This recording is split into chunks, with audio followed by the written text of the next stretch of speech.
Ah, shit. This episode of Defective Discourse has been brought to you by our patrons. Here at BRG, we'd like to thank those patrons who have subscribed and donated. It is because of generosity like yours that makes this show possible. Defective Discourse. Welcome to the show where we talk about the topics that matter to you.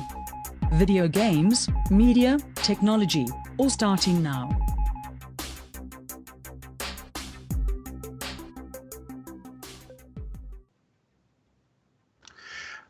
Hi, everybody. Welcome to the third episode, 2.1 episode of Defective Discourse, the wonderful show where we get together and sit around the fire and talk in detail, wax poetic, or however you want to call it, on topics that we find that are interesting or worth talking about in some exhausting manner. I'm your host, WarpedJester, also with my wonderful co-host, CZ. Hey guys, how are we doing tonight? Fine and Danny as always. You'll notice that our third co-host is missing tonight. Sadly, a giant avalanche of polar bears landed on his house, and he's still beating them off. So it's going to be a little while before he's going to be back with us. So I apologize in advance for that. Linz is giving me a look. I also see we have the wonderful and beautiful Linz with us tonight. Hello, Linz.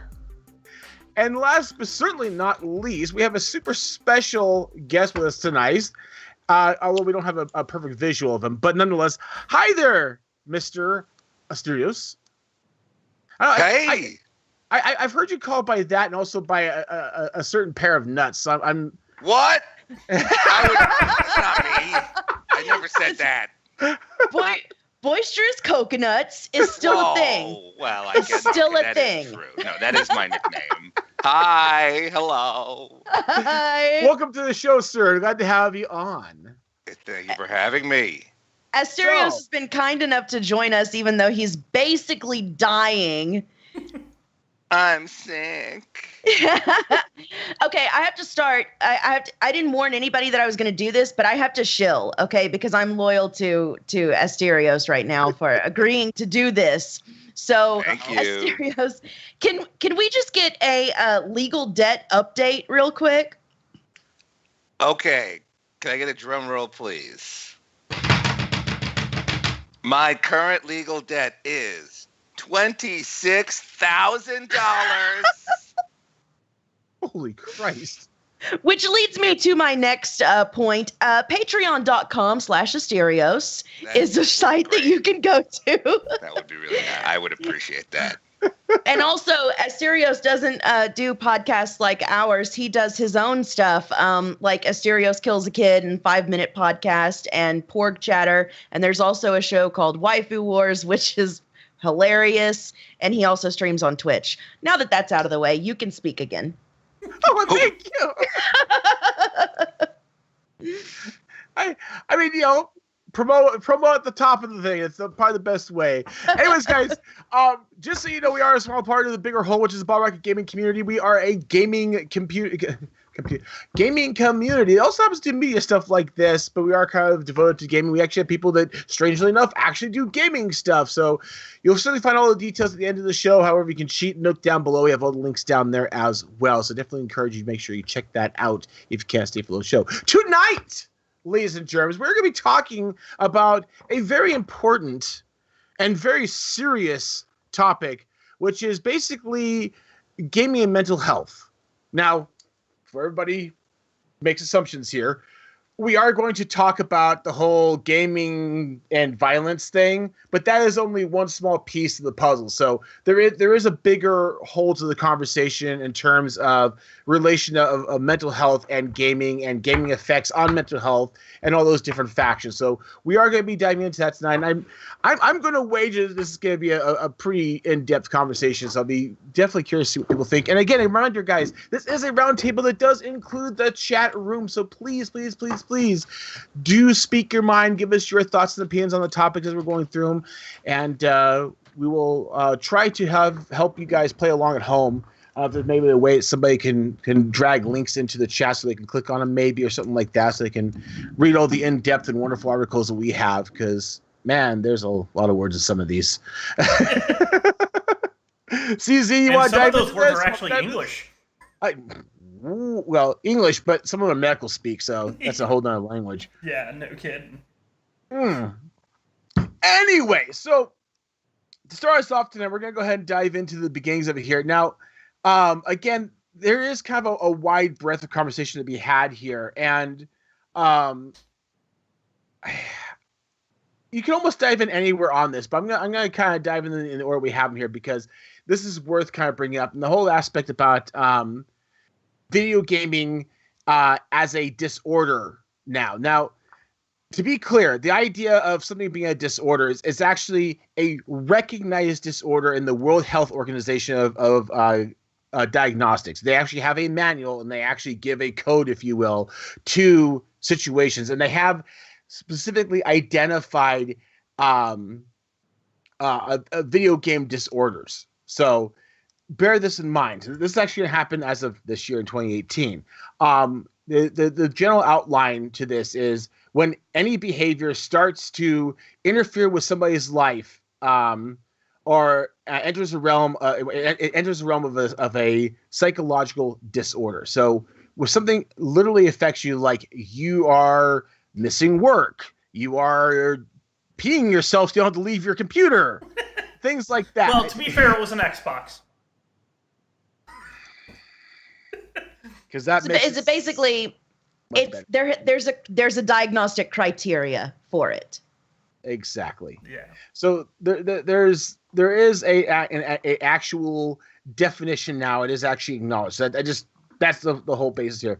Now, going on that, just right off the hop here, I don't even know what to say to this because as soon as we say, hey, yes, it's actually acknowledged as a disorder, there's a whole bunch of stuff here that kind of makes me question things. So to start off with, Component Z, you found an interesting article. I did. Purely by accident. There was a 9-year-old girl that was put into rehab in the UK for a Fortnite addiction. She would not exit her game no matter what. Her parents actually found her sitting on a cushion soaked in urine, so she didn't have to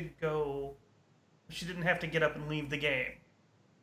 And it went so far when her dad took the Xbox away to kind of try to get her a break, she outright slapped him. Not just slap, like slapped the living shit out of him. Yeah, we're talking like the living shit out of it. Okay. So wait, if there was a game that was going to make you an addict, if there was a game that would make you piss your pants, what would it be? A really scary one. Okay, not exactly what I was asking, but okay, because I know what the answer is for Asterios. What is it? It's XCOM 2. Oh, well, yeah. I mean, XCOM 2 is the goddamn best. I could play that all day and all night. I finally feel like I'm in control. All of my characters are like leveling up, so I have like a sense of accomplishment. Like I'm heading towards a larger objective, unlike in my actual life where I'm not. So it's just, video games really, they fulfill every single part of every single need I have that's not fulfilled by my actual life. They're great. I love them. But do you have urine bottles under your desk? Oh, no, but I don't blame video games for that. It's just like you can become addicted to you can become addicted to people, codependency. You can become addicted to the Home Shopping Network. There's a famous episode of Mama's Family where that happened. I remember that one. Yeah, I thought you might. Exactly. Mama can't get off the Home Shopping Network. There's you can become addicted to weed, which doesn't have any actual addictive properties. Lies! You become addicted to anything.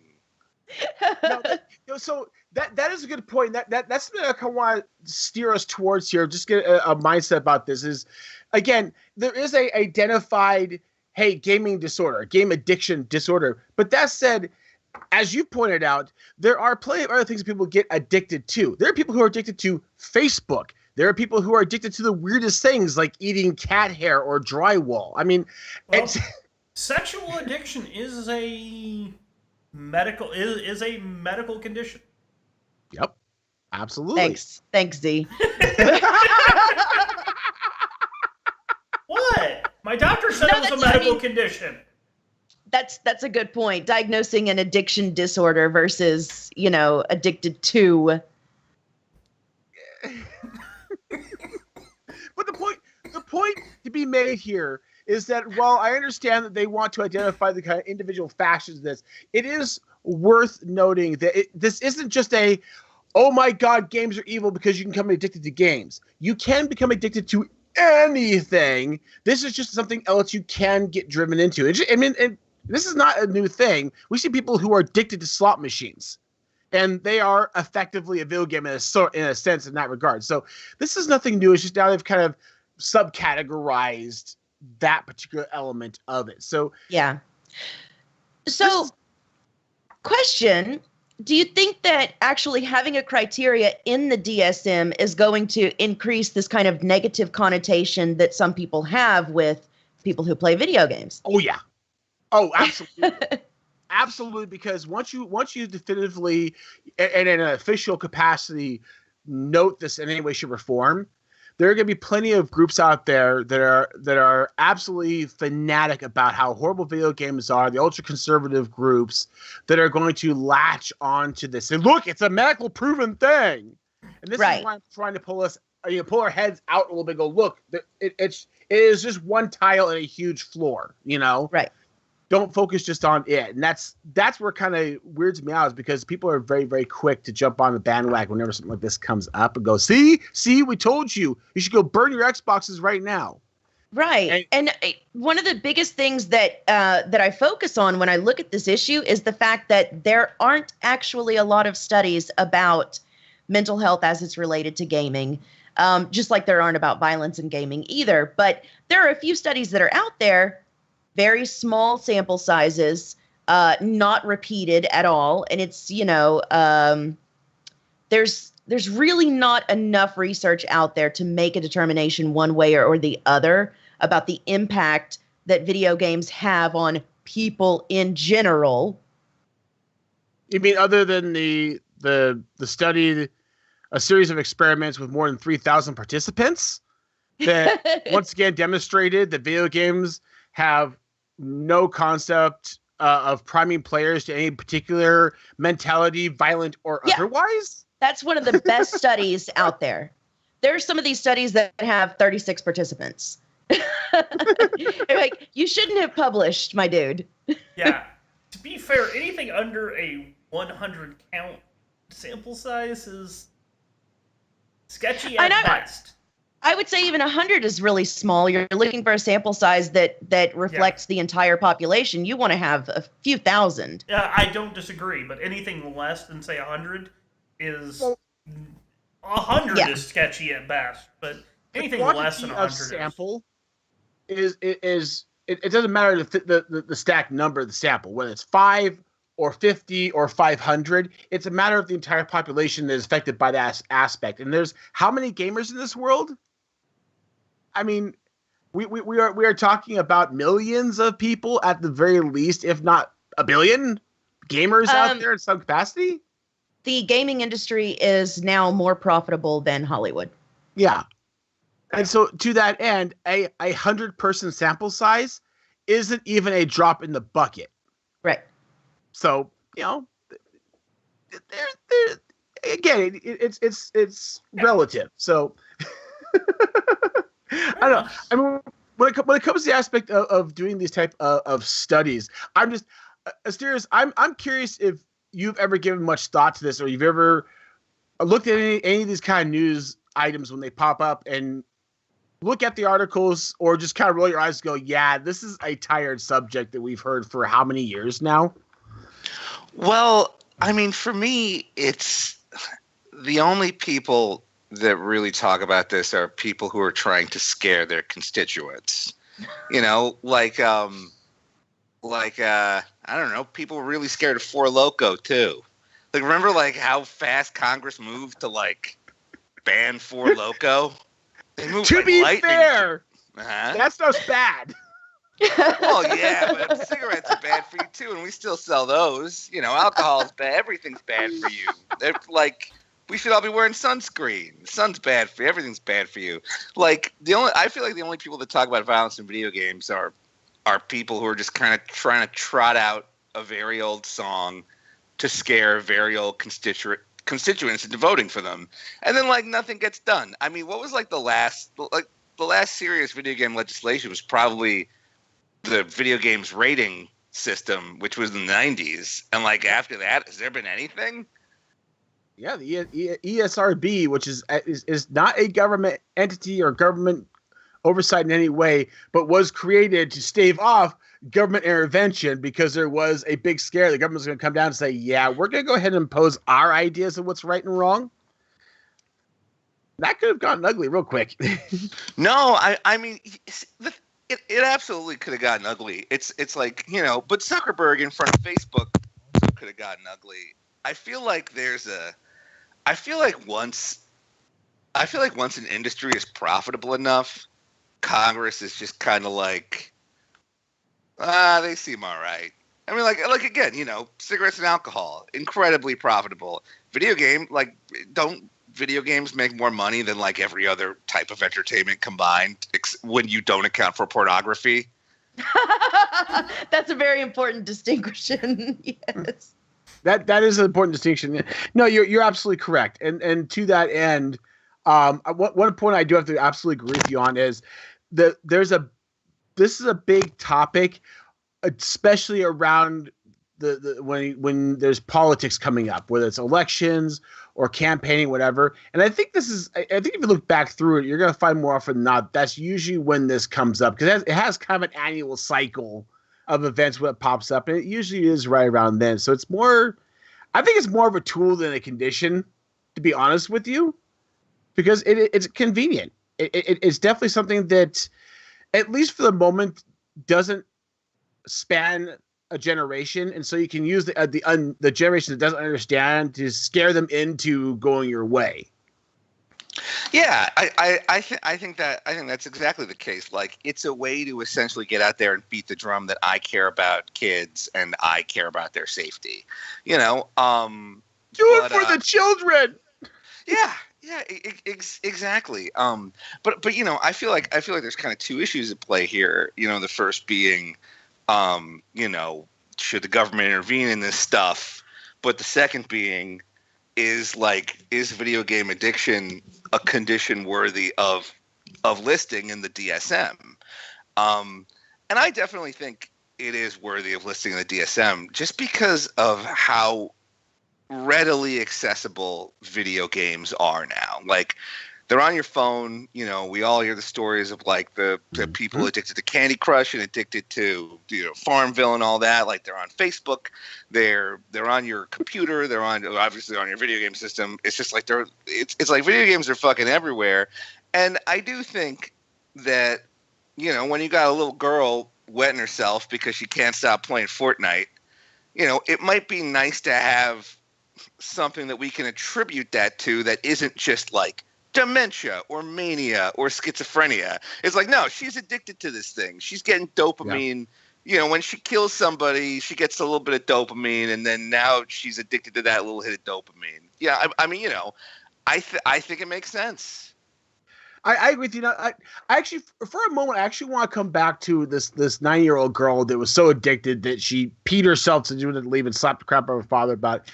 This is one of those things. It's great to have an identifier saying you're addicted to X and identify that. But that whole situation, again, people are going to use these type of instances to say, look how bad video games are. And the first thing that pops into my head, and I have got 4 kids, is this is not a matter of, oh my God, the video game is dangerously addictive like nicotine. This is just piss poor parenting.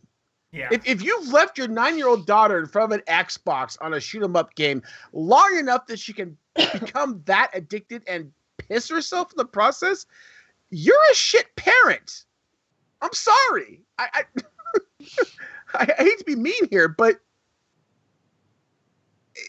Yeah, I mean, there is a certain amount of regulation that parents can impose on their children to make sure that doesn't happen. Although, there are people dying in internet cafes in Japan or something because they play games for so long. So, Yeah. but there are people dying of cirrhosis of the liver and lung cancer as well. So, yeah, it's one of those things because. Again, I am not a medical professional. I'm not a psychological professional anyway. I am just your average Joe, in the world. But I am a parent. I have 4 wonderful kids ranging from 11 down to 3 years old, and my son, he will go for hours sitting here playing World of Tanks or one of those games. And I have had conversations with them and basically kicked them off the computer because I'll come down here 4 hours later because I haven't seen him come up to the house. It's like, dude, have you stretched your legs? No. Do you have a bottle of water anywhere around here to drink from? No. Then you're not taking care of yourself. You're off the computer the rest of the day. And it's no time out of my goddamn day to do that. Yeah. My kids love to game. They love to play video games. They love to play other things too. It's just a matter of moderation, and kids especially, they're young and impressionable and all that happy jazz. What that basically really equates to is you actually need to be an influencer in life and help direct them so they understand what right and wrong is. And if you do that, you're gonna have a much better measured time with them when it comes to things like this and any other addictive personality type of things. Again, Facebook, for example, there are people who are horrendously addicted to Facebook or texting or whatever. So it's, again, on the same token, you say Facebook, but most of us, adults included, are actually suffer from some level of addiction for one of these. We check our phones periodically. It's so easy for us to check our, oh, look, I've got emails. Hey, I've got updates. We get lost if we feel the pocket and we don't find our phone. Yeah. That is a clinical sign of addiction. Absolutely. And again, so I kind of give it, the generalized aspect of that addiction. It's interesting because there is a very definitive difference between these addictions like gaming and internet and whatnot, as opposed to chemical addictions like nicotine, alcohol, and so on. But it's so hard to get our heads wrapped around because, like Linz has pointed out, there have been so many studies that have been done that are questionable at best. A really good example here is a casual games demonstration study that studied nearly 60 subjects, so a very small sample size, of whom half of them were controls. Now, all of them met the criteria of clinical depression, and they did a study showing that playing family-friendly, non-violent puzzle games like Bejeweled 2, Peggle, and Bookworm Adventures had a beneficial effect on their mentality. So this is the effect of video games having a positive influence on people. Now, that's great, and there are studies on the topic of video games benefiting people. This one in particular, though, you're doing more damage than good because, first of all, it's 60 subjects, half of which are analogs, controls for the study. So that's 30 people that you're actually trying to study for effect. And, oh, by the way, this was actually underwritten by PopCap Games, who happens to be the owners of all 3 games. Yeah. Which legitimately may be an honest, unbiased study, but it's in this day and age. Always question the source. Well, I mean, the other issue there is if the study had found that playing PopCap's fantastic library of video games made families worse, like that study never would have seen the light of day. Yeah. You know what I mean? Like, there's no law that says you have to publish the thing once you do it, and that's makes me wonder how many too. have gotten buried. How many games are horribly, decisively bad for you, and the studies have just gotten deep six because of that? Of course, yeah. I need to bring down my aluminum foil so I can make a hat. But this is the other side of things in terms of, yes, video games have an addictive quality to them, which again, anything can. Beanie Babies. There are people who have been addicted to Beanie Babies. But then there's this other side of video games that are actually, in fact, can be beneficial for rehabilitation, for people who suffer from depression or have social anxiety issues. Video games have been shown to be beneficial in those regards. Now, again, you can do a Google search for these studies, and there will be a gazillion of them coming up. The biggest kind of frustration with them is really getting a good sample size and ability to really study, in the proper capacity, being a double blind and all the safeguards to ensure there's no human bias, especially when you're studying human mentality. Human bias in the people being studied and the people studying the people can have a huge flex in what is the result. You guys are just static now. It's like, I know, it's amazing. He's so right. I Shocking. turned around to read the chat. Yeah, what's going on in the chat, CZ? You're supposed to be monitoring this. So, I love Bob's protect the children. On the aspect of positive aspects about video games, there have been other studies that have shown that there can be positive elements of gaming. One study, there was a combination of Columbia University mailman school. What? The Mailman School of Public Health. Okay, and the Paris. I think Mailman is a name. Yeah, I believe you're right. And a couple of associates from a Paris university, they got together and did some studies with games in children and mental health and cognitive studies, and they found that playing video games had a positive effect on children. Now, the things I point out here are that researchers found high video game usage can actually be associated to 1.7 times the odds of a higher intellectual function and 1.88 times of higher overall school competency.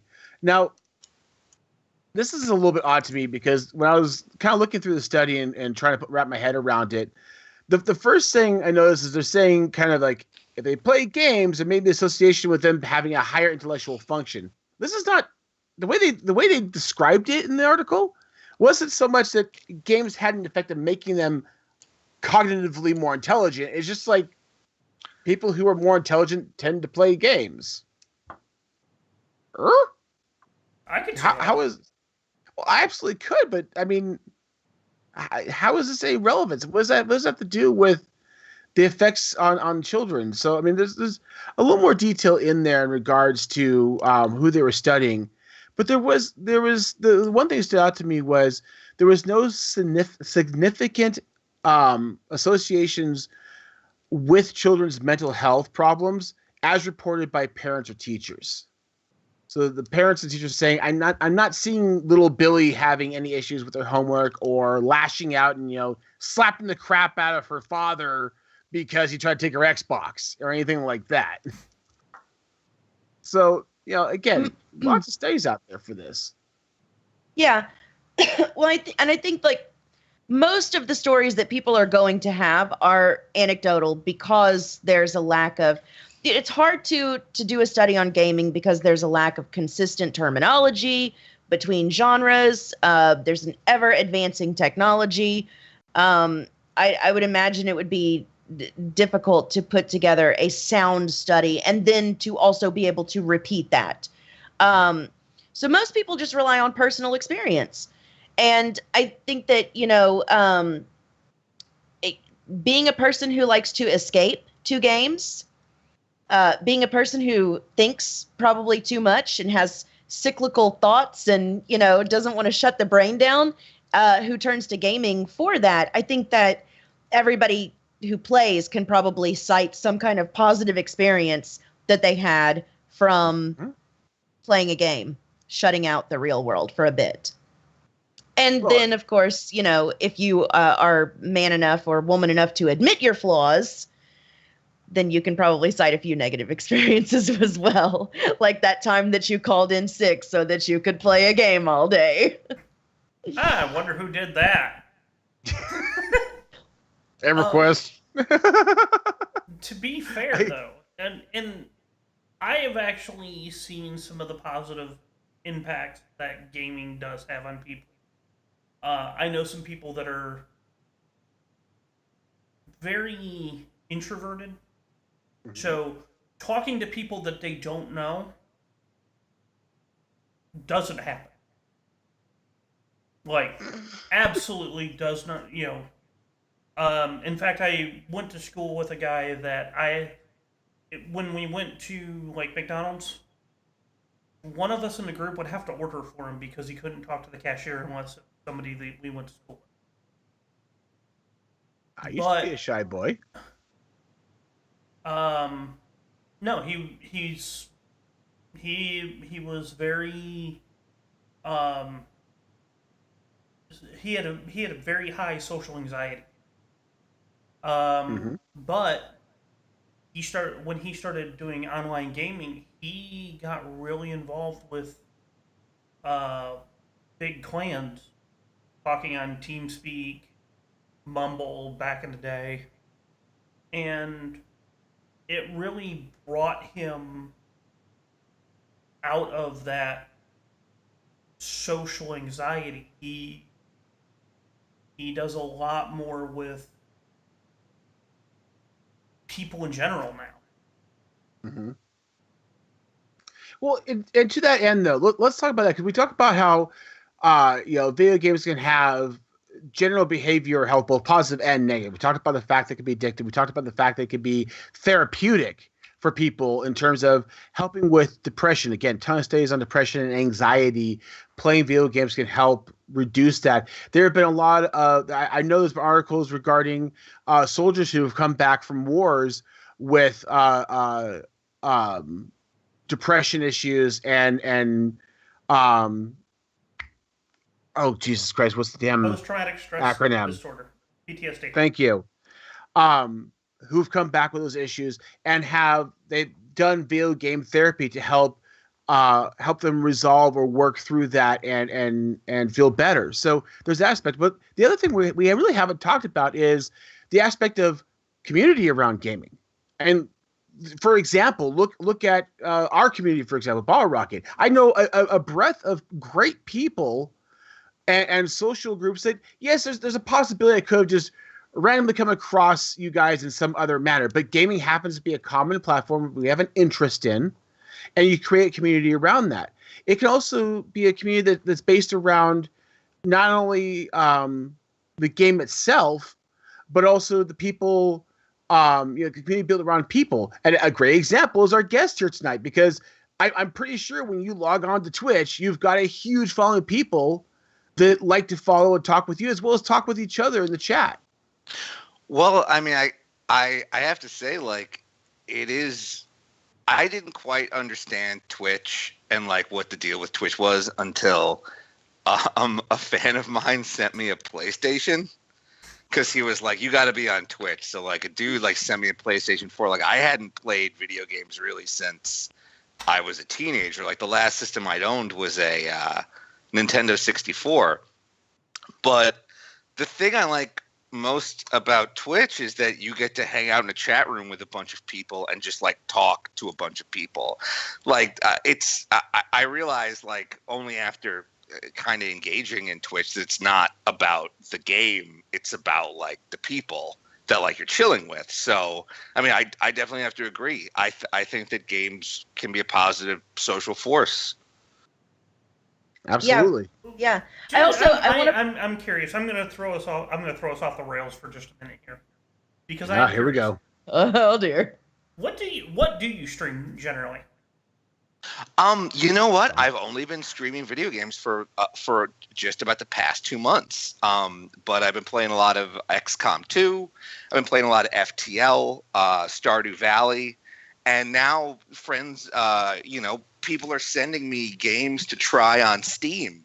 So last night I tried a little bit of what's the name of it? Darkest Dungeon. And I really want to try the new game from the makers of FTL, Into the Breach. I have no idea what it is or what it's about, but it's $11, and because FTL is so great, like I got to try it. Fair enough. That's like that's like the pinnacle worst excuse, because everything on Steam is like, it's only this many dollars, which is clearly a deal. I mean, summer sale is coming up. It's oh my God, the summer. When is the summer sale? I think it's June 21st. Oh, I gotta wait for that. Prepare your wallet. Yeah. This is gonna hurt. Because my PC is also like an ancient. I bought like a refurbished Lenovo ThinkCenter desktop. It's like very old. It doesn't have much RAM. It's got a shitty processor. So like I can only play these weird old Steam games, but it's a good thing I like them. It's like, yeah, it's a lot of fun. Well, but that's the great thing about them is you can. I mean, there's so many games out there that you could. I could fire up probably my first PC ever that's a 400 megahertz Celeron and find some game I could play on it, and people will be like, "Dude, I remember that game," and sit there and watch for a while. I know. I think that's so. I think that is so cool. They've got several of the LucasArts games. They've got the 2 Monkey Island games, Day of the Tentacle, the old point-and-click adventure games that LucasArts did in the 90s are on Steam. Yeah, I think that's awesome. You say like in the 90s is so long ago, and that makes me hurt inside a little bit, just for the record. It was 20 years ago. Shut your mouth! I don't want to feel old yet, god damn it. Yeah. How do you think I felt when I looked up and realized that one of the games was from 1991, and I went, well, shit, I was 11. Ginger Mouse said in the chat a while back that there's been a study about Tetris and similar games that help prevent intrusive memories and PTSD. Bob talked about, Bob is our veteran, one of our veterans, talks about playing Doom to relieve PTSD. So, and yeah, but I mean, community Bottle Rocket Gaming is, I've met some of my best friends in Bottle Rocket Gaming. We all started out as just people who talked about playing some games maybe on the internet, and now they've come to my home. Several of them at the same time. At the same time. But here's something I want to circle back around on, because we joke around about games of yesteryear, but this is something interesting, because I feel like from my vantage point, and full disclosure, I'm 42 years old, so Holy shit! No, fuck you.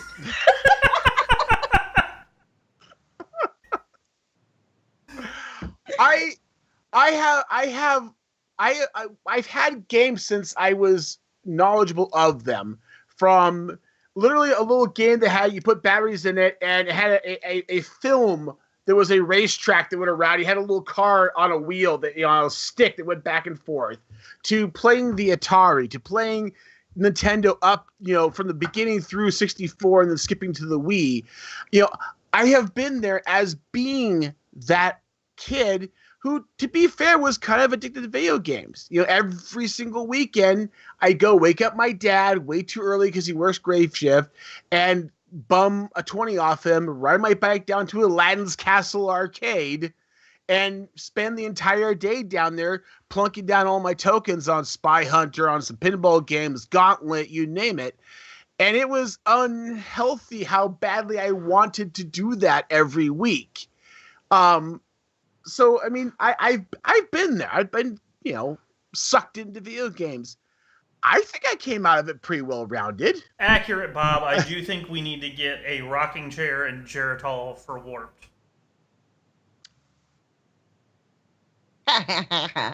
No, I'm more closer to Asterios in that there was a large point where I didn't play games.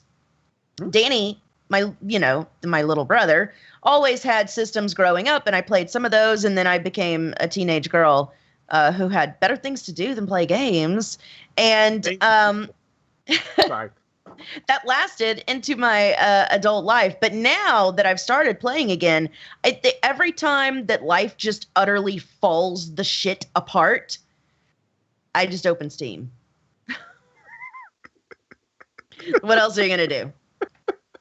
See, I open Steam and I start crying because like there's a shit ton of games here that I haven't even touched yet, and they've been there for a couple of years. Oh, it's kind of sad. But on the flip side of it, I've been the kid going to the arcade or playing the early home console systems, and I'm the adult, the parent with the little kids growing up, and I feel like I have a well-rounded understanding of what's going on, and as such, I have a better bearing on how to handle it.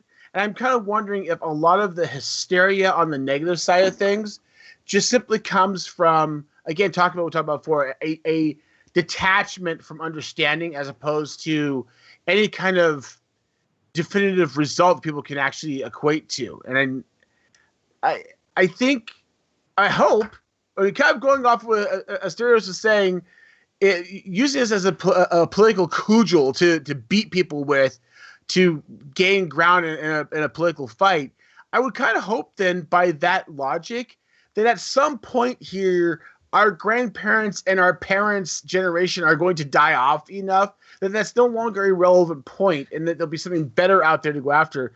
But then I see things like the whole Facebook uproar and mobile addiction start coming down the pipe, and I realize it's just going to be the same goddamn thing with a different fucking face. Well, there is hysteria because we as a society love hysteria. Well, everybody loves a train wreck. Everybody loves a train wreck. To kind of defend your point there, there was a time when, TV was going to be, was going to rot your brain, was going to, kill us all, essentially. Then it became, every house in the country had a TV.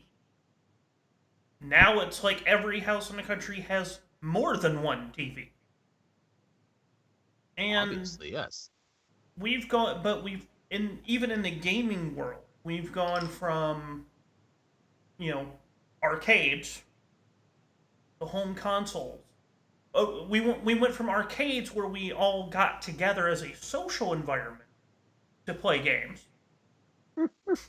to home consoles where it wasn't as social, to networks where we watch people we don't know play video games to either enjoy the person that we're watching, find out if we're going to like the game, or some combination thereof. This is very interesting because zigzag of social, unsocial, social, unsocial. I honestly wonder if there isn't something there in terms of just the cycle of life. Because you talked about, at one point it was going down to the arcade to play games with other people, and then it kind of became playing consoles at home. Now, for me personally, playing consoles at home was a lot more social because you invite a friend over to physically be there to play player 2 with, or later on players 3 and 4 with. And now you've got a society where like kids on Xbox are sending their friends home so they can play with them online. Well, and to be fair, what I mean by social is, when you go to an arcade, there was a lot of people. But when you played, at PlayStation, you could have only, a max of 4 players, right?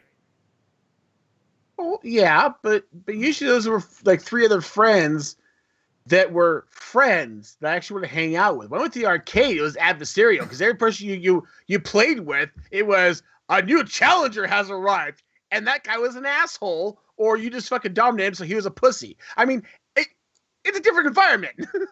But then we get back to, like I said, then we get into like online gaming and environments like Twitch and YouTube where we build, communities, followings. Which again, what? Nonetheless, I digress.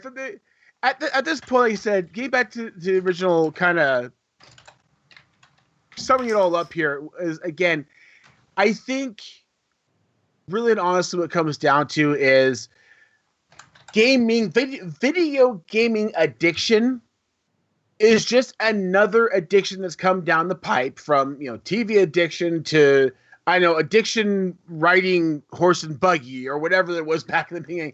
It's just another addiction with another face. And like I said, now you look at it, and when this finally falls out of vogue, you're going to have the mobile addiction. You're going to have the social addiction. You're going to have the next addiction down the line I can't even think of yet because we're not there. So it's just, I think it's a whole lot less about gaming and a whole lot more about ourselves in terms of establishing parameters and actually having some common sense to us, or just for that matter, getting help if you have an issue and being honest upfront about it. And this is one thing that, whether it's alcoholism, whether it's depression, or whether it's gaming addiction, I cannot stress this enough. Be honest and upfront with yourself. Get help when you need it. And for other people, be open and be willing to help and be there for somebody. Don't shun them. Don't snub them. Understand that this is a real thing in the sense that if they're having a problem and they reach out for help, that you need to be there for them. Just, to be fair and honest about it. So, final thoughts for everybody here. Linz, do you have anything to add to this? Not really. I have watched some E3 footage, just FYI. So I've already picked out what I will be addicted to in the fall. Asterios. I think that you summed it up pretty well. It's like, it's very, very easy to become addicted to video games because they fulfill so many of our needs. Like, they fulfill our need for advancement and growth and, like, adventure and action. Exciting stuff happens in video games that doesn't happen to us in real life. And so it's kind of like, I kind of get it. And I think like video game addiction is like a real and scary thing. And, if anyone's listening, kind of like you said, like if anyone's listening to this and you think you might be playing too many video games, there's a good chance you're playing too many video games, and you might want to see about getting yourself help. Or just come to Ball Rocket Gaming and join us because we're all a bunch of fucking addicts. We will enable the shit out of that addiction. That's a really good point, honestly. We are the crack house of video game addictions. All right. Guys, again, if you guys have additional thoughts and opinions, or if you're catching the show after the fact on our YouTube channel, please make sure you leave your thoughts and comments down below, because we certainly do read them and want to know a little more on your guys' opinion and thoughts and so on. So definitely do not be shy about that. We are going to go ahead and start wrapping things up here. But just as a note, as Lynn said, we are, at the time of this recording, there's E3 is kind of starting, which means it's basically ending, because apparently now all of the announcements that happen for E3 happen before E3. So I don't know. At some point, people are just going to stop showing up at E3 because, like, well, we've already told you. Here's a flyer. But we will be talking more about that on our sister shows like Sequel Syndrome and the BRG podcast.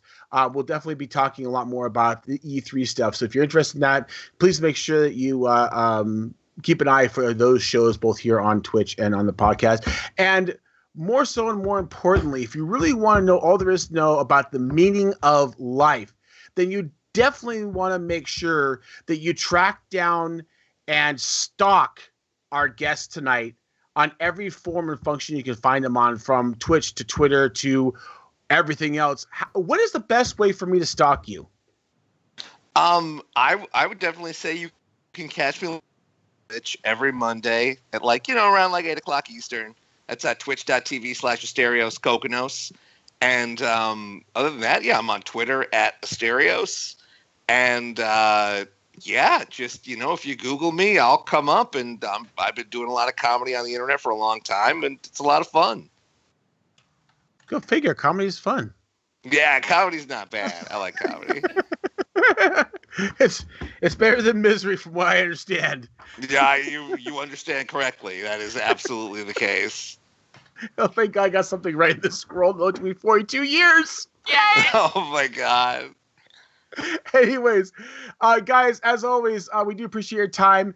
Also, if you guys want to stay connected to us, one of the best ways to get a hold of us on the BRG community is actually to go over to the BRG Discord. We do have a Discord channel. Again, the link is right down below us here in Twitch, and as well as linked in our YouTube channel. So you can definitely just click on that and join us there. That is actually one of the easiest and best ways to find most, or if not all of us, especially Linz, who has retired from doing YouTube.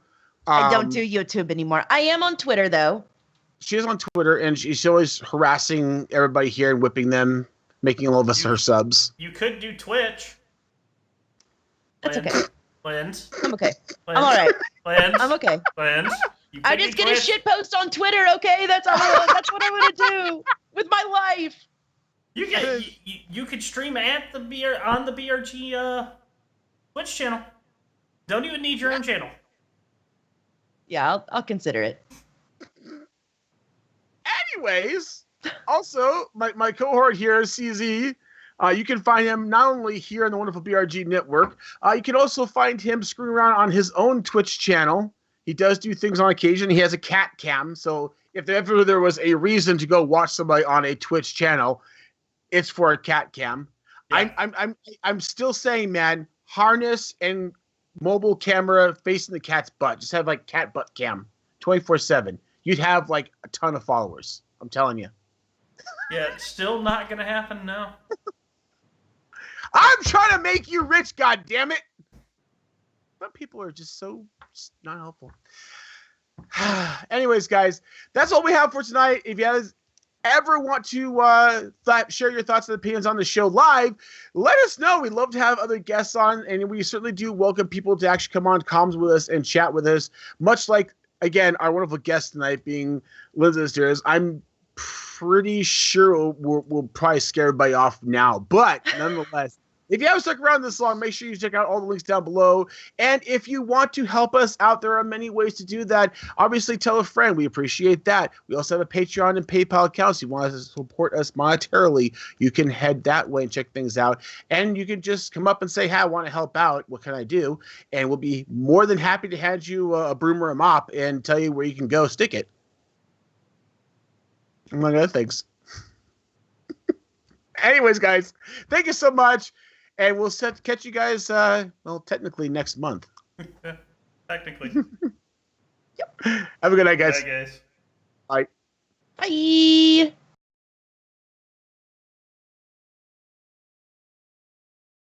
Don't forget to support us on Patreon. Also follow us on Twitter. Thank you for watching and good night.